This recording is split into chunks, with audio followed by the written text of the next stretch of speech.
¿Cómo están, muchachos? Para mí es un honor participar de este evento. Agradezco al grupo LATAM AOTS de Ecuador por la invitación. Y bueno, hoy les traigo un tema muy interesante al que hemos titulado Modelos de gestión en las empresas japonesas. Y creo que la imagen que ustedes pueden ver en la lámina representa bien lo que ustedes van a conseguir si pueden implementar de manera correcta uno de estos sistemas de gestión. Van a estar en el lugar ideal. Sus empresas van a poder desarrollarse y ser muy competitiva cuando lo logren. ¿Ok? Bien. Miren, una de las cosas que aprendí en los primeros viajes que estuve en Japón fue esta clasificación que ellos hacen de sus empresas y que les sirve para poder elegir cuáles son los sistemas de gestión que van a utilizar en cada caso. Es muy fácil en realidad dividir las empresas según esta escala. De un lado estarían, del lado izquierdo, las empresas que tienen baja dependencia tecnológica, es decir, empresas muy sencillas que pueden tener algunos equipos, pero básicamente son máquinas, herramientas, ¿verdad? Y por ende, al tener bajo nivel de tecnología, tienen una alta dependencia de la mano de obra.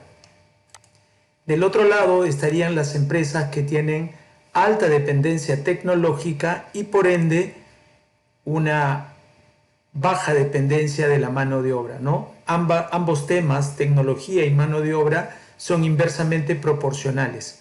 Pero de hecho también hay empresas que tienen tanta dependencia tecnológica como dependencia de mano de obra, que es el caso, por ejemplo, en Japón de Toyota. Entonces, en cualquier país latino, europeo, asiático, siempre se pueden clasificar a las empresas de la manera como lo estoy mostrando. Y eso permitiría elegir entre tres sistemas de gestión que han sido creados por los japoneses después de la Segunda Guerra Mundial. Y estos son el TQM para las que tienen alta dependencia de mano de obra, el TPM para las que tienen alta dependencia tecnológica y para las que están en el centro está el TPS. Bien, les comentaba que en Japón, después de la Segunda Guerra Mundial, de hecho hubo una necesidad de sacar adelante al país después de la situación calamitosa en la que se había quedado. Fueron muy ingeniosos los japoneses en crear estos sistemas, por cierto, que fueron muy exitosos, y de hecho los americanos no se enteraron del éxito de estos sistemas sino hasta la década de los 80, que fue precisamente la década donde Japón invadió el mercado americano, con productos de calidad, con productos de alta tecnología, con productos baratos, con productos eficientes. En esos años, desde la década del 50 hasta los 80, los japoneses eran vistos como ahora nosotros vemos a los chinos.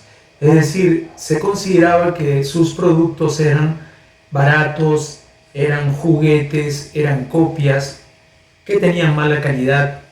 Probablemente en una parte de ese periodo los productos eran como se decía, pero no porque fueran malos en realidad, sino porque estaban en el proceso de transformación.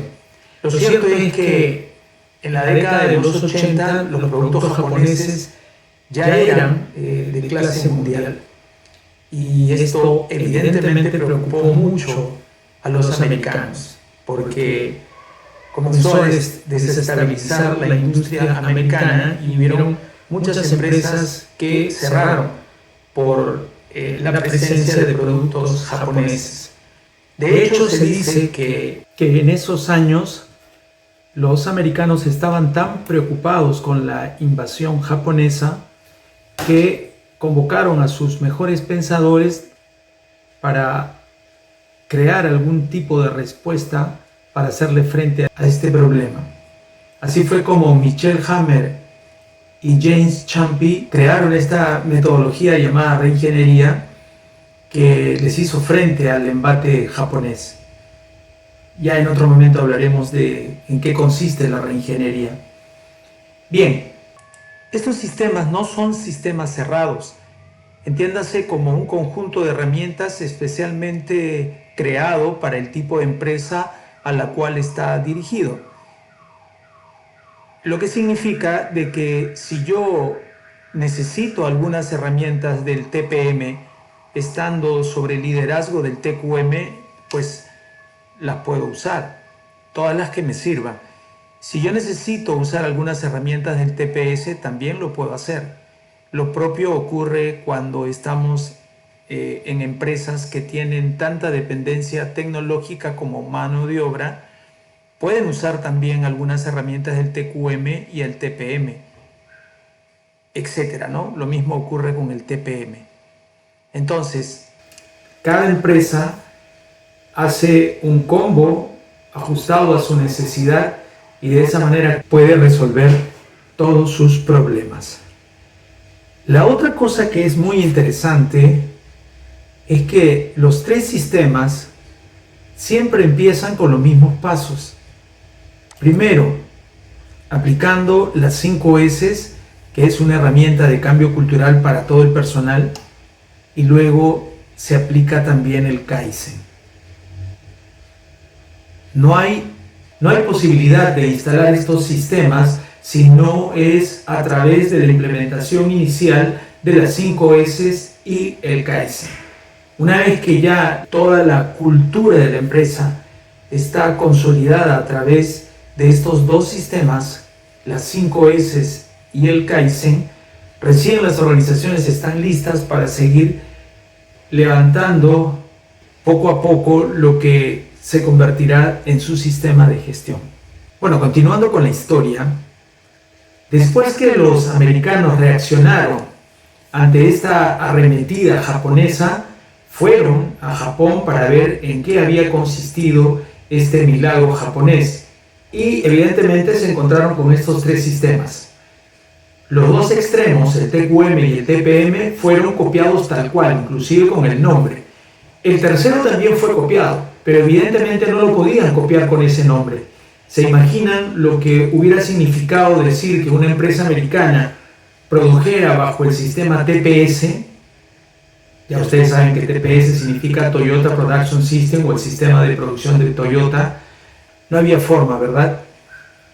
Entonces los americanos cambiaron este nombre por el de Just in Time. Bueno, porque lo primero que les llamó la atención de las empresas japonesas fue el que tuvieran muy pocos stocks e inclusive por eso fue que le colocaron este nombre de Just in Time, por los pocos stocks que se veían tanto en los procesos intermedios como en los almacenes de producto terminado. Sin embargo, ahora sabemos que esto ocurre porque cuando las empresas eliminan sus desperdicios no hay necesidad de tener tanto stock. Entonces, el tener bajos stocks no es en sí mismo un objetivo del TPS, más bien es una consecuencia de haber aplicado todas las herramientas del TPS y de esa manera haber eliminado los desperdicios. Insisto, cuando ya se eliminan todos los desperdicios no hace falta tener tanto stock. Y eso evidentemente genera una serie de beneficios al negocio. De hecho, este primer nombre que los americanos le dieron al TPS todavía lo usan en Japón, pero está restringido a uno de los pilares del TPS. Ya no es más el nombre que reemplaza al TPS en Norteamérica. Luego surgió otro término que es el que ustedes deben ya conocer mejor, que es el de Lean Manufacturing, que en este caso podría ser un nombre más adecuado, ¿verdad? Porque en realidad el Lean se centra también en la eliminación de desperdicios. Aunque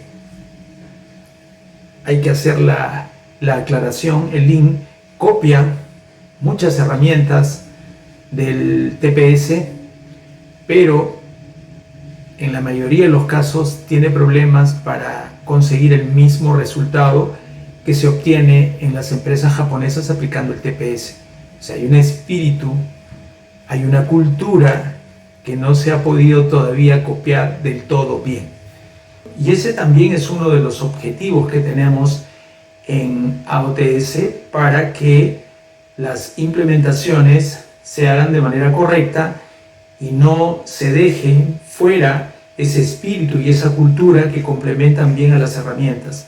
De lo contrario, simplemente vamos a copiar herramientas, vamos a conseguir resultados bastante modestos y no los resultados espectaculares que debería generarse después de aplicar este sistema de gestión.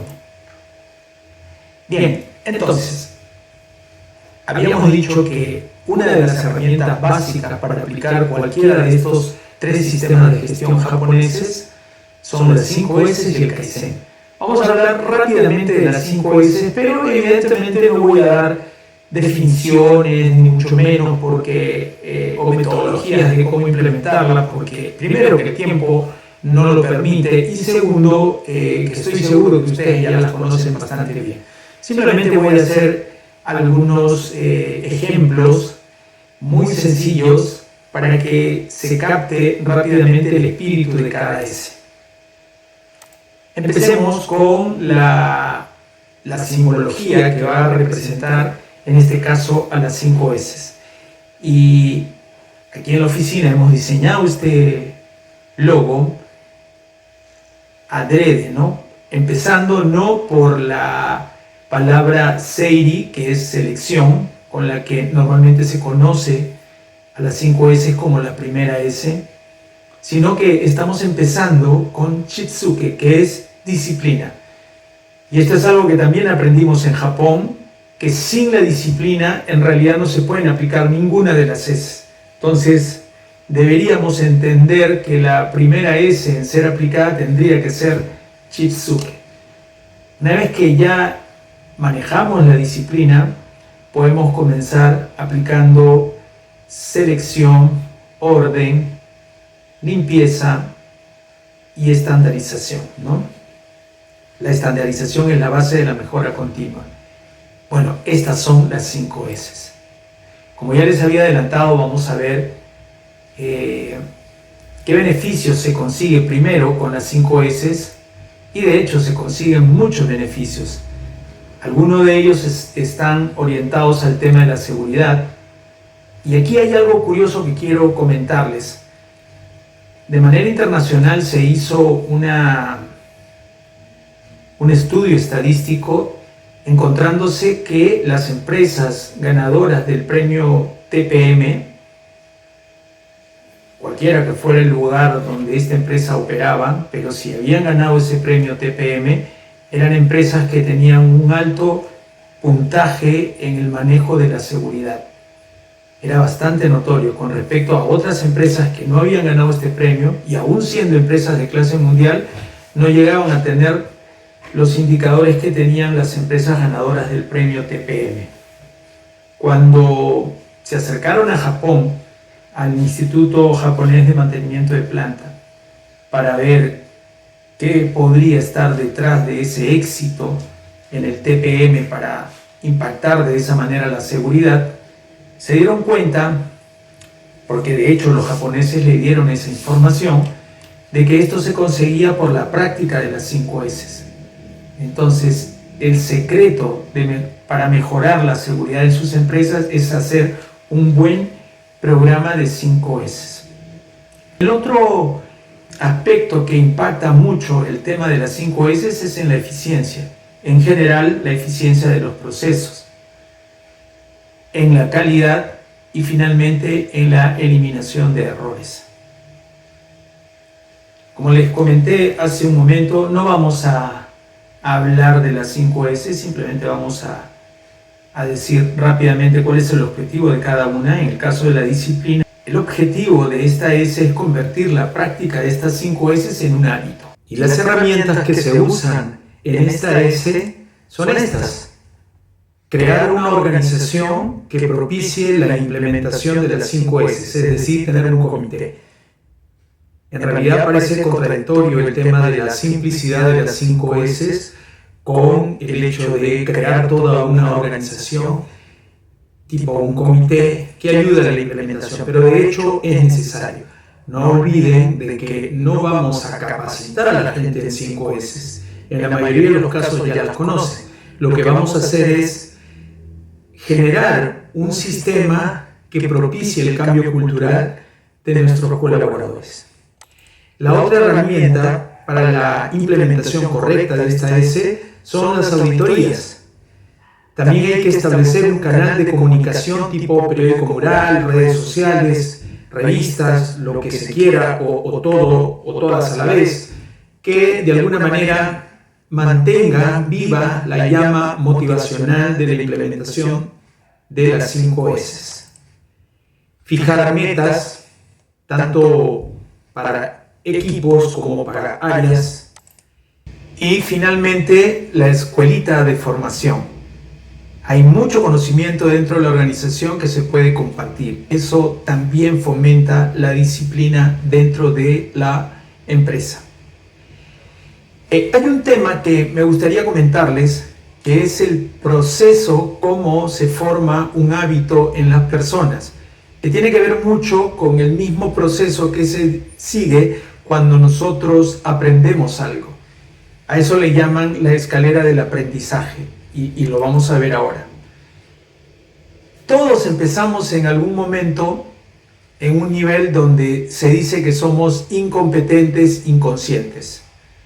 Por ejemplo, ¿cuántos de ustedes sabe operar un apéndice? Me imagino que la mayoría somos ingenieros y por lo tanto es un tema que no conocemos. Bueno, se acaban de dar cuenta al momento que se los he dicho que son ustedes incompetentes, inconscientes en esa competencia. Pero sin embargo, a pesar de que lo saben que son incompetentes, inconscientes, hasta el momento vivían felices, ¿no? Y muy probablemente van a continuar siendo felices aún sabiéndolo. Pero no siempre ocurre esto. Por ejemplo, les voy a contar una historia. En mi caso, cuando yo era un adolescente, recuerdo que un amigo me dijo: oye, no tenemos tantas amigas, ¿qué vamos a hacer? ¿Por qué no nos vamos a la parroquia del barrio y nos inscribimos al grupo juvenil que tiene la iglesia? Porque sé que ahí hay muchas chicas y vamos a poder tener muchas amigas. Perfecto, le dije, ¿no? Vámonos para allá. Y bueno, nos fuimos a este grupo, nos inscribimos, pero casi inmediatamente después que empezamos a frecuentar el grupo, nos dimos cuenta que solo tenían amigas aquellos que sabían tocar guitarra. Es decir, nos hizo falta solamente media hora para darnos cuenta que nosotros éramos incompetentes, inconscientes en ese tema, en el tema de tocar guitarra. Obviamente, en este ejemplo, eso sí ya no nos permitió seguir siendo felices. Nos quedó esa inquietud, por lo menos a mí, de aprender a tocar guitarra. Y bueno, no fue tan fácil. De hecho, tuve que empezar a preguntar, a pedirle ayuda a algunos amigos. Yo no tenía guitarra, mucho menos podía pagar una academia. Eso hizo que todo fuera más difícil. Y la verdad es que me tomó mucho tiempo aprender a tocar guitarra. Y se van a dar cuenta que en esta escalera del aprendizaje, que es la misma escalera que uno sigue cuando genera un hábito, cada vez que pasan al siguiente peldaño es mucho más difícil pasar al siguiente. O sea, cada peldaño es mucho más difícil. Para el primer peldaño nos hizo falta media hora. Para yo aprender a tocar guitarra y pasar incompetente, inconsciente, ahora ya estaba como incompetente, consciente, me tomó cerca de un año, por los problemas que les dije, aprender a tocar guitarra y mucho esfuerzo. Bien, entonces al final, después de practicar mucho, ya sabía tocar la guitarra más o menos bien, solo que en este nivel de competencia consciente, por eso se llama así, tenemos que hacer la labor, pero con mucha atención, porque todavía no la dominamos, todavía no se ha convertido en un hábito. Nos consume mucha actividad cerebral, es agotador y hasta un tanto estresante. Y recuerdo mucho que cuando me ponía a tocar, mis amigos me decían, canta. Y la verdad es que yo le respondía, no seas malo, no puedo hacer las dos cosas a la vez. O toco o canto. Entonces, no estaba todavía en condiciones de ponerme a tocar y cantar. Pero fíjense que al cabo de un tiempo más, al final todo esto totalizó como 1 año y medio, yo ya estaba dominando el instrumento, es decir, podía tocar y podía cantar. Y cosa curiosa, no sé si a ustedes les ha pasado con cualquier otra competencia, cuando ya nosotros trasladamos ese nuevo conocimiento a un hábito, lo hacemos casi sin pensar. En este momento, yo cuando me pongo a tocar la guitarra, mis dedos saben dónde se van a posicionar, no necesito estar pendiente de eso, y mi atención puede estar en la letra de la canción o en cualquier otra cosa, ¿no? Inclusive puedo conversar con la persona mientras sigo tocando. Pues ese es el mismo proceso que tenemos que seguir, y por eso es que la implementación correcta de las 5 S requiere de una organización que fomente su implementación. Y tengan paciencia porque son procesos que toman tiempo. Ok, entonces, ¿cuáles son los pasos a seguir para poder generar este nuevo hábito en la gente y desterrar los otros? Es vender nuevos pensamientos. Pensamientos positivos que tienen que ver con lo que se va a conseguir una vez que la gente se habitúa a esta práctica. Con esos pensamientos, que es todo lo que antecede a las acciones de las personas van a comenzar a actuar de otra manera. Y de tanto repetir esas acciones, van a terminar convirtiéndolas en hábitos. Y cuando la gente incorpora nuevos hábitos en su vida, también gana un nuevo estilo de vida. Y de hecho, todos van a ser mucho más exitosos. Aquí les comparto un pensamiento de Gandhi que tiene que ver con lo que estamos hablando. Él decía, cuida tus pensamientos, recuerden, lo dije hace un momento, todo empieza con un pensamiento, porque se convertirán en tus palabras. Cuida tus palabras porque se convertirán en tus actos. Y luego viene esta, cuida tus actos porque se convertirán en tus hábitos.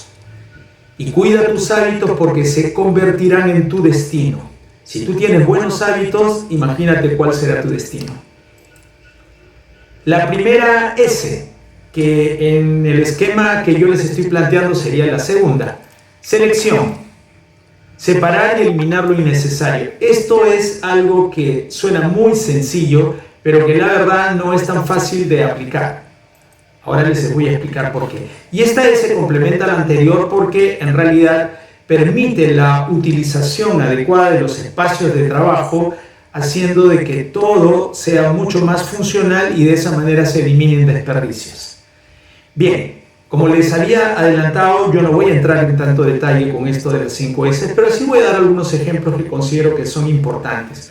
A veces, cuando me ha tocado hacer auditorías en algunas plantas, me encuentro con que la gente cree que ha seleccionado haciendo cosas como la que ven en la lámina que les estoy mostrando. Consiguen cajas donde colocan todos sus cachivaches, así se les llama a las cosas que uno guarda por cariño, ¿sí? No tanto por utilidad, sino más por cariño o por una mala costumbre. Y bueno, eso es lo que se ve generalmente en mantenimiento. Guardan todos sus cachivaches y lo único que hacen como parte de esa selección es un poco clasificarlos y meterlo en cajas donde luego colocan una etiqueta que dice componentes eléctricos, válvulas, motores eléctricos, ¿no? Tal y como lo están viendo en la lámina. Pero la verdad es que eso no es seleccionar.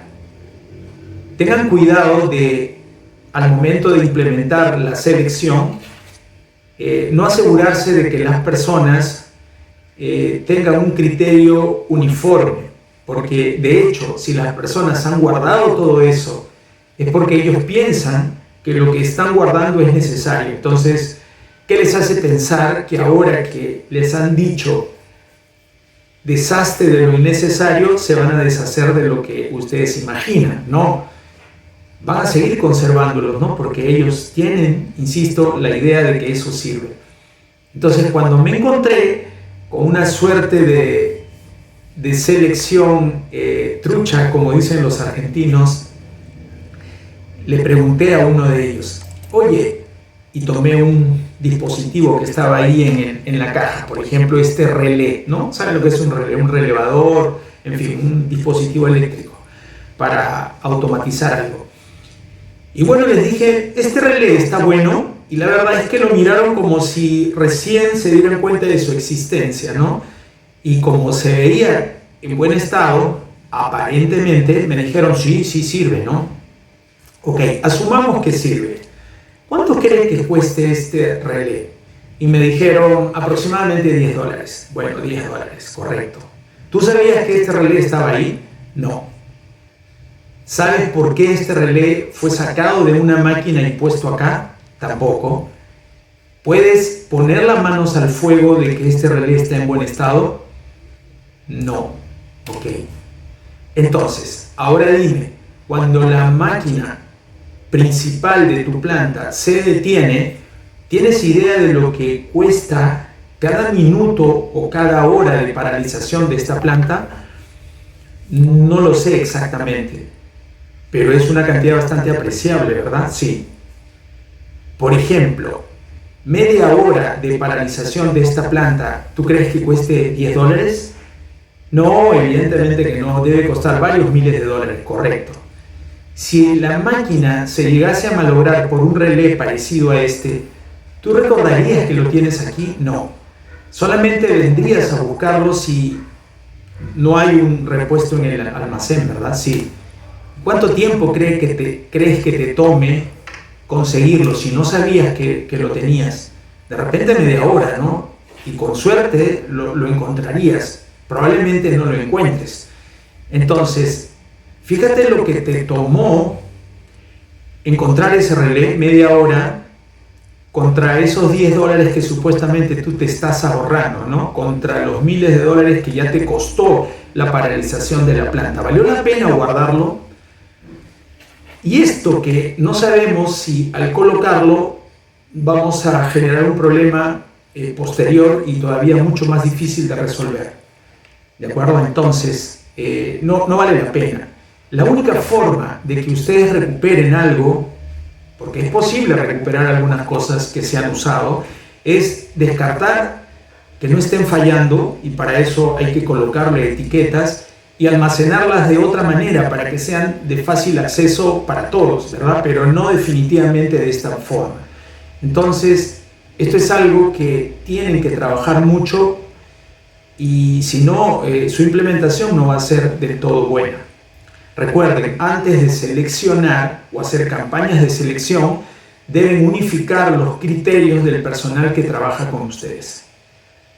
La manera correcta es de colocar todo lo que mantenimiento tiene con sus etiquetas, donde se diga si está por revisar, si ya está reparado, si está por entregar, en fin, ¿no? Y pueden usar etiquetas de colores, ¿no? Como las tarjetas EFU que se usan en el TPM. Muy bien, la tercera S que vamos a ver, que es la segunda en la metodología tradicional, es orden. ¿Qué es orden? El orden no tiene que ver con un tema cosmético, no debería ser entendida así. El orden tiene que ver con tres conceptos que son bastante sencillos de recordar. Lo primero, un lugar para cada cosa y cada cosa en su lugar. Segundo, cuando sea necesario, las cosas o los lugares deben llevar etiquetas. ¿Para qué? Para que la persona que quiera devolver algo lo haga en el sitio correcto, ¿no? Y de esa forma todos los demás lo puedan conseguir de la misma manera. Y tercero, las cosas se deben disponer de manera que te permitan ahorrar algo, tiempo, desplazamiento, esfuerzo, etc. Esto ayuda a las anteriores S, a ir convirtiendo paso a paso nuestra área de trabajo en una área mucho más productiva y libre de accidentes. ¿Ok? El ejemplo que seleccioné para esta S es un ejemplo un poco más doméstico. A veces sus esposas, su mamá, lo que fuera en cada caso, les deben haber dicho: "Oye, esta cocina es muy pequeña, ¿no? ¿Por qué no me consigues una cocina más grande?". Pero estoy casi seguro que en la mayoría de los casos el problema no es el tamaño de la cocina, el problema es el orden. Y si no me creen, hagan este ejercicio. Váyanse a su cocina, párense frente a la mesa donde se cocina y pregúntense: ¿qué sí o sí voy a utilizar para cocinar? Inmediatamente les tiene que venir esta idea: voy a necesitar un cuchillo, porque lo primero que se hace es preparar las verduras, el aderezo. Entonces, digan ustedes: ¿dónde está el cuchillo? Si esta es la mesa, el cuchillo tiene que estar acá. Y abran la gaveta que tienen inmediatamente al lado del lugar donde están y fíjense si ahí hay cuchillos. Si no hay cuchillos, si tienen que dar un paso, definitivamente eso está mal. ¿Qué otra cosa van a usar cuando empiezan a cocinar? Una tabla de picar. Esa tabla debe estar aquí. Si no está ahí y tienen que dar otro paso para conseguirla, de hecho, tampoco está bien. Y eso lo que genera es fastidio, estrés y la sensación de que nuestra cocina es más pequeña, ¿no? Aquí les doy algunos ejemplos de cómo hay cocinas que están muy bien dispuestas desde el punto de vista de las 5 S y tienen todo a mano, ¿no? Esa es la idea. Con este mismo concepto tenemos que trabajar las cosas que usamos en nuestro lugar de trabajo. ¿Ok? Entonces de eso va a depender nuestra experiencia en la cocina y también va a depender mucho el que seamos o no víctimas de algún accidente. La cuarta S, tercera para el método tradicional, limpieza. Igual, este es uno de los conceptos que se aleja mucho entre cómo lo entendemos en Occidente y cómo lo entienden en Japón. La limpieza en Japón es considerado como una forma de expresar respeto al prójimo, ¿no? Y de mostrar tu cultura. Mientras que en nuestros países la limpieza es concebida como un castigo. ¿Cuántas veces hemos escuchado, quizás nosotros mismos hemos usado ese tema como un castigo? Te portaste mal, bueno, ahora vas a limpiar. Si lo han hecho alguna vez, si lo están haciendo ahora, tengan mucho cuidado. De verdad que acostumbrar a la gente a pensar de que la limpieza es un castigo termina inclusive haciéndolos entender como que el personal que se dedica a la limpieza es un personal de segundo orden y por lo tanto es lo que se merece, ¿no? Y hay cuánta gente que tira cosas porque dice: bueno, siempre hay alguien que lo va a limpiar, ¿no? De verdad es que eso no ayuda a que se implemente bien esta S. Entonces, primero, expresemos respeto a nuestro prójimo a través de la limpieza. Y entendamos que la limpieza no se hace por un tema cosmético, sino que hay toda una connotación detrás de ello. Por ejemplo, entiendan que la limpieza es una inspección detallada. Cuando una mamá baña a su bebé, lo inspecciona. Es la mejor manera de conservar un activo. Elimina o reduce accidentes. Con la limpieza también se reduce causales de falla. No es más limpio el que más limpia, sino el que elimina las fuentes que generan suciedad. ¿Ok? Como ya lo dije, esta S debería ser una S fundamental para el cambio cultural de las personas. Y aquí viene la historia que separé para esta S. En una planta donde yo trabajé y que ya estábamos aplicando las 5 S, cometimos un error. El personal de limpieza contratado también entraba a la planta y hacía limpieza de los pisos de la planta, sin ninguna restricción. Y lo que nos pasó fue esto. Un buen día, un reductor como el que aparece en la imagen se fundió y caramba, tuvimos que poner un repuesto. Afortunadamente teníamos un repuesto y cuando llevamos al taller este reductor nos dimos cuenta que sus partes internas estaban destrozadas, ¿no? Era el famoso reductor de corona y sin fin. ¿Y por qué se había destrozado? Porque en realidad no tenía una gota de lubricante.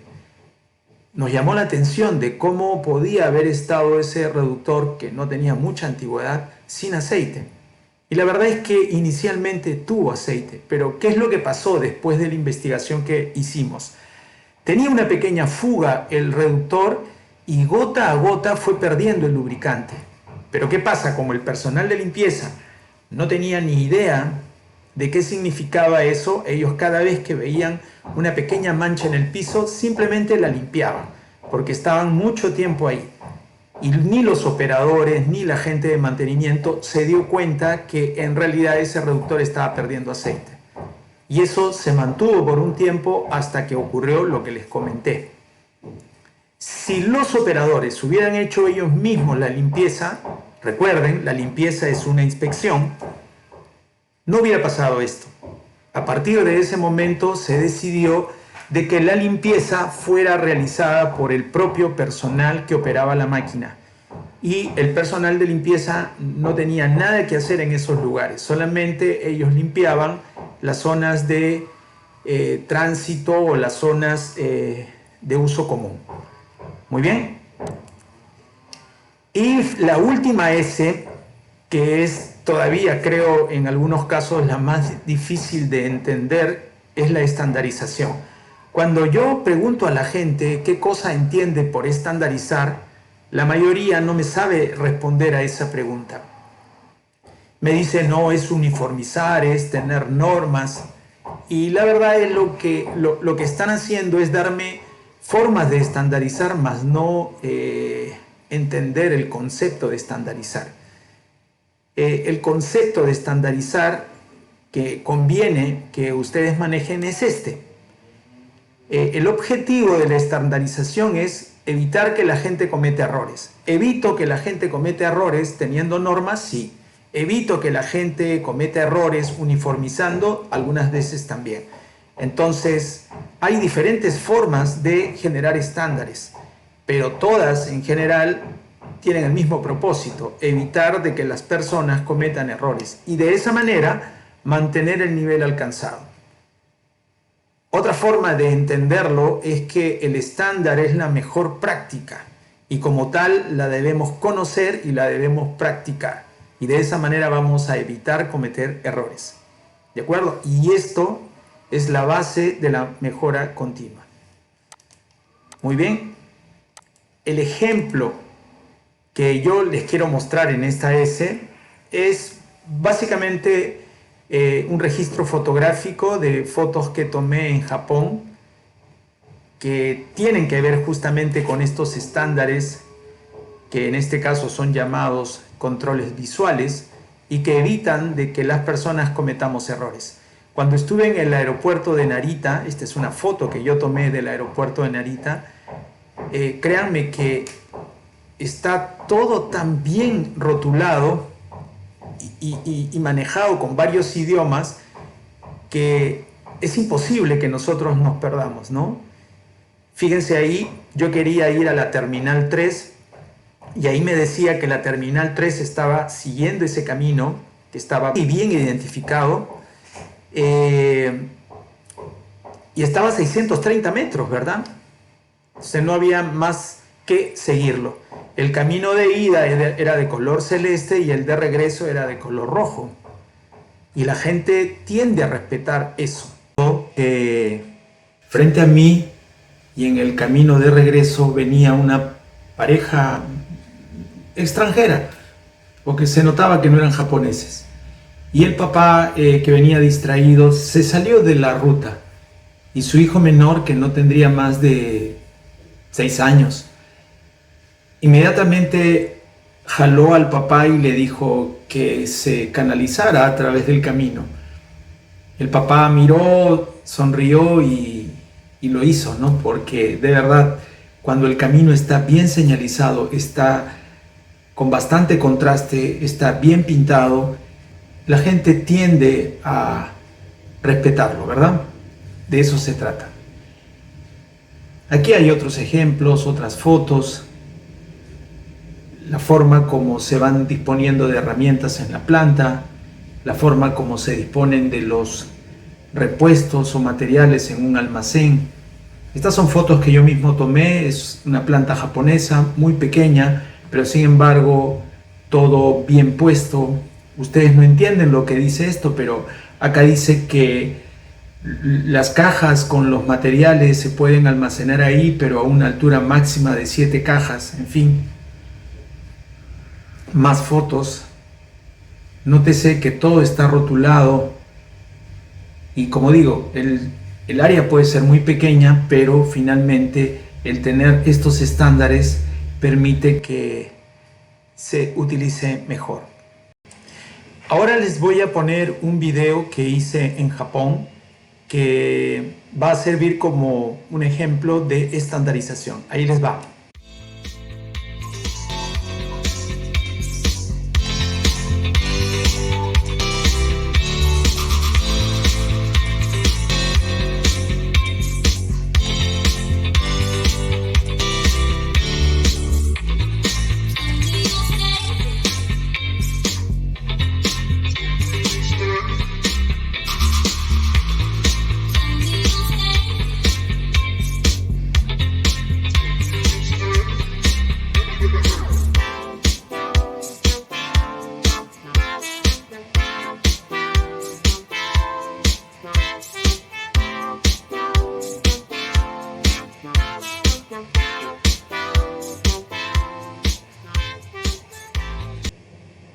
Bueno, ya vimos lo importante que son las 5 S en el inicio de la implementación de cualquiera de estos sistemas japoneses. Ahora vamos a hablar del Kaizen, que es el que le sigue después de la implementación de las 5 S. Ambos son muy importantes porque, lo dijimos al principio, complementan esa formación cultural necesaria para la implementación de los sistemas japoneses.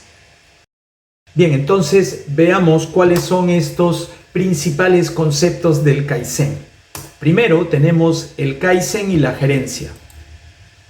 Para las empresas japonesas que practican el Kaizen, solamente hay 2 actividades importantes que debe realizar cualquier empleado dentro de su organización. Una es actividades de mantenimiento y la otra son actividades de mejoramiento. ¿A qué se refieren con actividades de mantenimiento? Es decir, todos los empleados tienen que mantener el sistema de acuerdo a cómo está establecido, con trabajos estandarizados, respetando estos estándares, porque eso es la única manera de garantizar la continuidad y al mismo tiempo la calidad de la producción. Obviamente que las proporciones van cambiando según el nivel donde ustedes se encuentren dentro de la organización. Por ejemplo, la alta gerencia tiene más actividades de mejoramiento que de mantenimiento. Las jefaturas realizan un poco más de mantenimiento y así sucesivamente, hasta que los trabajadores evidentemente estarán más vinculados a actividades de mantenimiento, pero eso no quita que de todas maneras ellos van a contribuir haciendo proyectos de mejora. Recuerden, el Kaizen se aplica en toda la organización, a todos los niveles, en todo momento y en todo lugar. ¿Ok?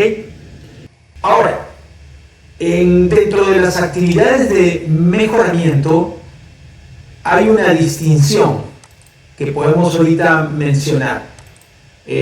Una parte está referido al Kaizen como mejora continua y otra parte, en menor proporción, a la innovación, entendiéndose que la innovación involucra un mejoramiento significativo como resultado de una gran inversión de recursos, tanto en tecnología como en equipos. Y el Kaizen significa pequeñas mejoras como resultado de esfuerzos continuos. En Occidente, o sea, donde vivimos nosotros, la gente o los empresarios están más enfocados a la innovación o confían más en la innovación porque creen que eso es lo único que puede mejorar a la organización. No tienen práctica ni confían tanto en el Kaizen como lo hacen los japoneses.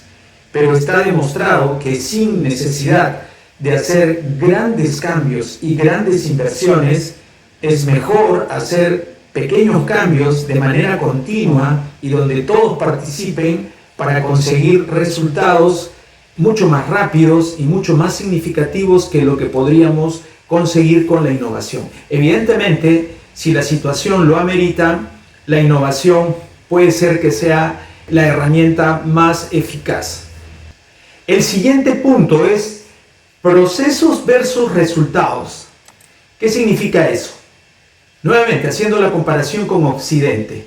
Nosotros los occidentales estamos más enfocados a resultados. Por eso es que cuando vemos empleos en el diario siempre buscan a gerentes o a jefaturas, profesionales en general, que estén enfocados a resultados. Los empresarios occidentales son mucho más impacientes, quieren ver inmediatamente los resultados, pero eso puede ser un arma de doble filo. ¿Cuántas veces hemos visto funcionarios que, presionados por la situación, a veces eligen tomar el camino equivocado? Bien, entonces, en Japón, y sobre la base del Kaizen, aquí lo que se fomenta es un pensamiento enfocado al proceso, ya que son los procesos los únicos que pueden mejorarse y sustentar el resultado. Cuando no se consigue llegar al resultado esperado, generalmente es falla del proceso. Entonces, la lógica es esta: procesos buenos tienen mayor probabilidad de producir productos buenos y procesos malos de seguro van a producir productos que también lo sean. ¿Ok? La gerencia debe identificar y corregir los errores debidos al proceso. El Kaizen se centra en las personas que trabajan en la organización pueden hacer, a diferencia del pensamiento occidental que solamente se enfoca en los resultados. El siguiente principio es seguir los ciclos PDCA y SDCA. Veamos. El SDCA estandariza y estabiliza los procesos actuales, mientras que el PDCA los mejora. El SDCA se refiere a mantener la situación actual, mientras que el PDCA lo mejora. Vamos a poner un ejemplo para que se entienda mejor. Imagínense que ustedes están en un nivel adecuado y de pronto nos encontramos que ocurre un problema. ¿Qué es lo que tenemos que hacer? Aplicar el ciclo SDCA. Ya saben que S es de planear el estándar, D es de ejecutarlo, C de controlarlo mientras lo ejecuto y A es modificarlo si muestra no ser eficaz. Lo primero que nos tenemos que preguntar es ¿por qué sucedió este problema? ¿Será que no teníamos un estándar? Si no tenemos un estándar, de hecho hay que buscar crear uno. Y aquí el paso a seguir sería hacer un análisis de causa raíz, porque evidentemente si no sabemos cuál es la causa raíz, no vamos a poder aplicar un buen estándar. Conociendo la causa raíz, ya planteamos el estándar que nos resuelva el problema. La otra posibilidad es que existiendo un estándar, simplemente no fuimos lo suficientemente disciplinados como para llevarlo a cabo. Aquí la solución es más sencilla, simplemente lo tenemos que aplicar bien. Y finalmente, la tercera posibilidad es que el estándar existiendo y aplicándolo simplemente mostró no ser eficaz. Entonces tendríamos que volver a aplicar el actuar, porque el estándar se planeó, se ejecutó, se controló, pero falló. Entonces tenemos que utilizar la última etapa del SDCA para corregirlo de manera que cada vez se haga más robusto. Y eso lo representamos aquí con esta onda amortiguada, ¿no? Una vez que el estándar ya se hace más robusto, esta situación se va a mantener. que es lo que nosotros buscamos, ¿ok? Solo después de haber establecido un estándar que evite el error, se estabiliza el proceso, ¿ok? Y después ya estamos listos para poderlo mejorar. ¿Cómo lo mejoramos? Pues aplicando el PDCA: planear, ejecutar, controlar, actuar. Una vez que hemos pasado al siguiente nivel, tenemos que inmediatamente después volverlo a estandarizar. Ya saben ustedes que se estandariza aplicando el SDCA y todas las etapas que describimos hace un momento se vuelven a repetir. Una vez que conseguimos de que el nuevo estándar sea robusto y se mantenga, volvemos a aplicar el PDCA para subir al siguiente nivel, donde nuevamente aplicaremos el PDCA. Y estos loops se realizan continuamente de manera que todo el desarrollo que conseguimos finalmente lo terminamos apuntalando con un buen estándar. ¿Muy bien? Eso es, muchachos. Bien, el otro concepto que nos falta todavía revisar es el de primero la calidad. Hacer un producto o un servicio bueno o hacerlo malo cuesta lo mismo, solo que cuando lo hacemos malo perdemos todo lo que hemos gastado en él, porque no lo podemos vender. Sin embargo, si lo hacemos bien, simplemente lo único que queda es cobrar, ¿verdad? Muy bien. De las metas primarias que tiene cualquier empresa, que son calidad, costo y entrega, la calidad siempre debe tener la prioridad más alta. No importa qué tan atractivos sean sus precios o sus tiempos de entrega, si la calidad no es buena, entonces no hay posibilidad de sostener un negocio. Prácticamente el credo debe ser primero la calidad, y para eso se requiere un compromiso de la alta dirección. Finalmente podemos concluir que no hay forma de negociar la calidad. La calidad siempre es lo primero.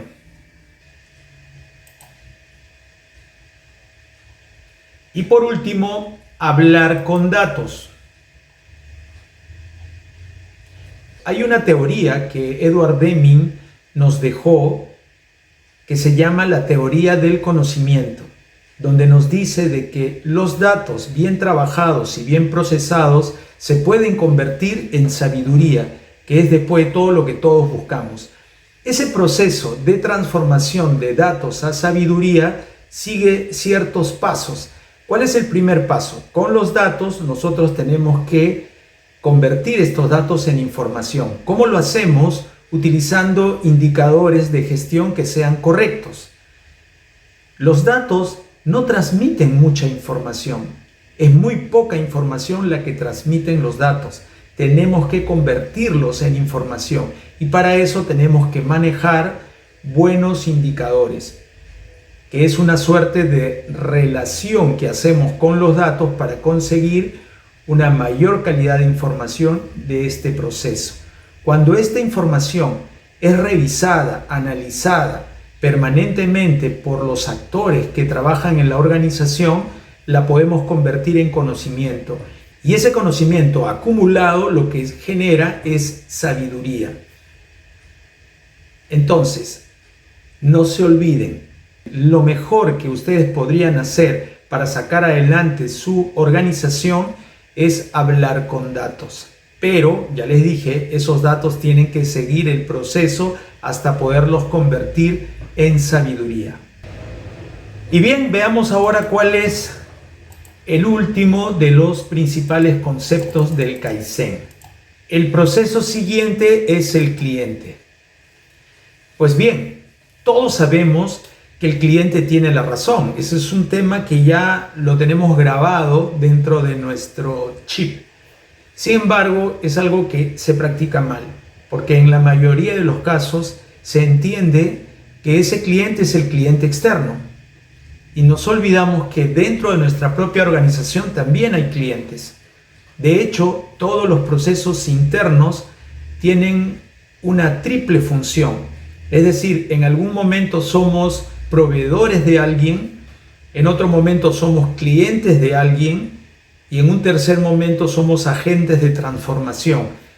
¿De qué nos encargamos? De transformar las entradas en salida agregando valor, porque evidentemente las salidas son diferentes a las entradas.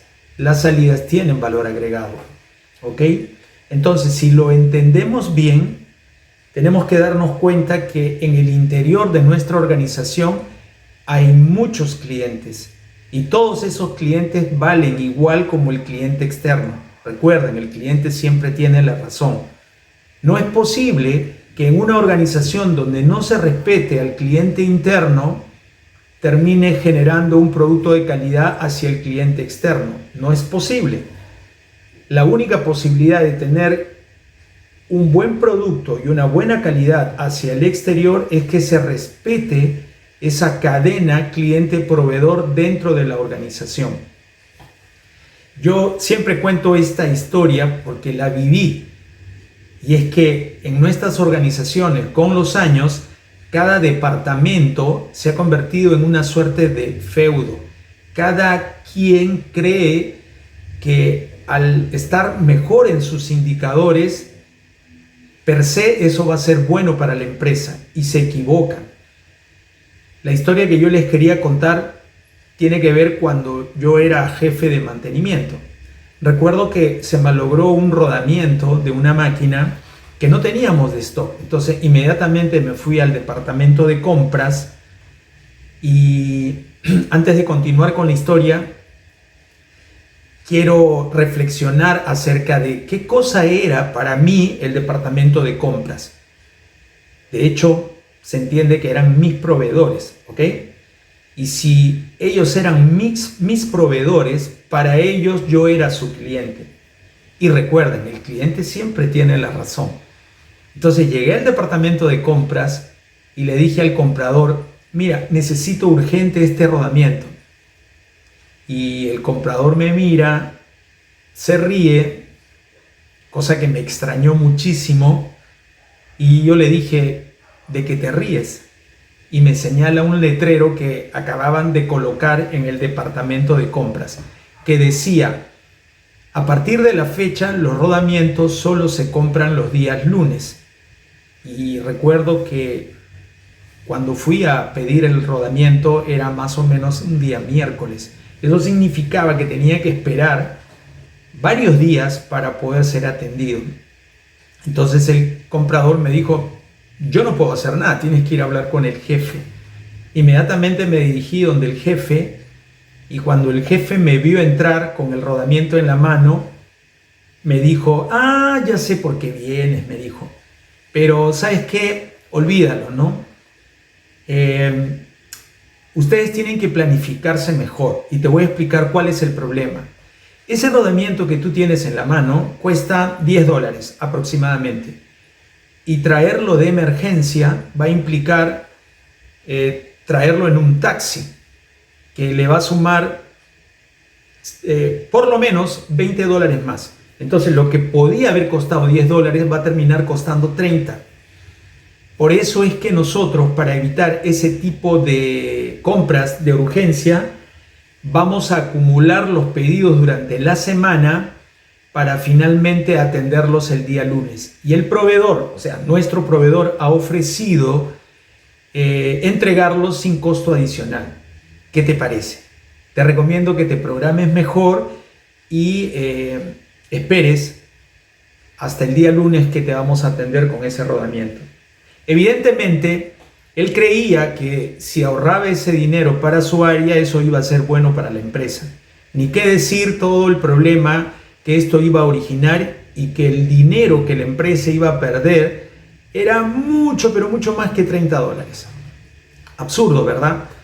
Entonces, claramente, estas historias ocurren una y otra vez en diferentes áreas de la empresa.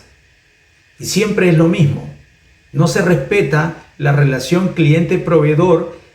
Se aprecian más los resultados de mi área que lo que puede significar esto para la compañía. Es decir, los intereses de la compañía quedan en un segundo plano. No hagan eso, por favor. Ahora, si se puede tomar alguna otra solución para resolver este tema de los rodamientos, a buena hora. Pero en ese momento, de hecho, tenía que ser atendido. No había otra solución posible. ¿Ok? Bien, entonces no lo olviden. Siempre tenemos esta triple función. En algún momento somos clientes de alguien, en otro momento somos agentes de transformación y en otro somos proveedores. ¿Ok?